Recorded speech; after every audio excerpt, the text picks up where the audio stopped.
Hey guys! Welcome to Couple. Please like and subscribe if you like the video. Michael Cohen once believed he would lead Donald Trump's presidential campaign.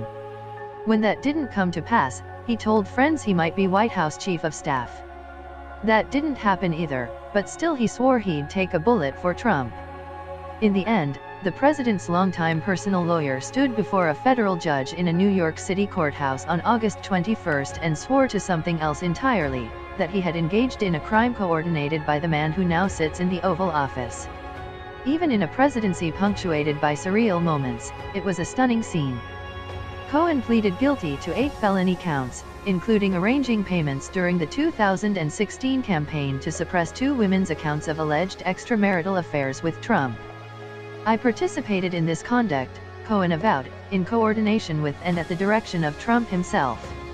With that extraordinary statement, he implicated the President of the United States in a federal crime, to be violating campaign finance laws, principal purpose of which he said, was to influence an election that Trump won by only 78,000 votes in 3 states.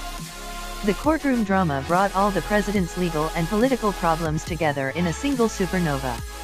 It highlighted Trump's sordid history with women, his willingness to blur the lines between business and politics, and growing fallout from the investigation led by special counsel Robert Mueller, who referred the Cohen case to federal prosecutors.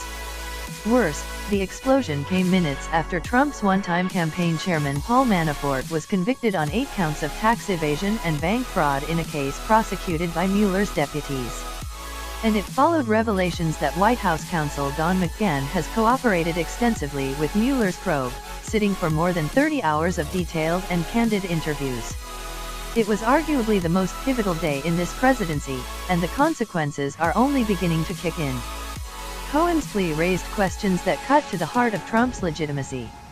If Trump was willing to deploy his vast fortune to quash salacious stories, as Cohen alleges, what else might he have used his wealth for? What other damaging information could the president's former fixer share? And what scrutiny awaits Trump's business empire, which the president has sought to shield from the widening probes? For now, Trump may not pay a political or legal price.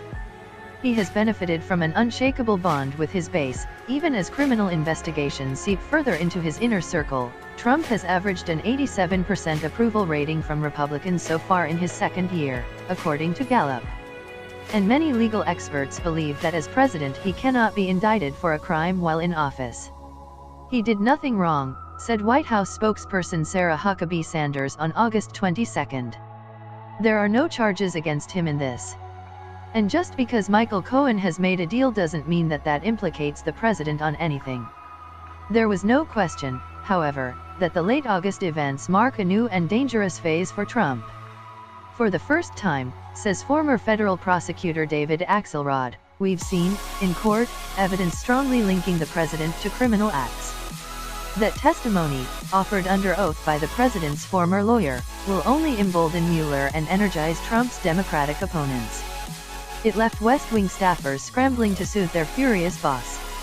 And it carried unmistakable echoes of John Dean's turn against Richard Nixon in 1973, along with the growing sense that a presidency suffused with scandal is confronting its toughest fight yet.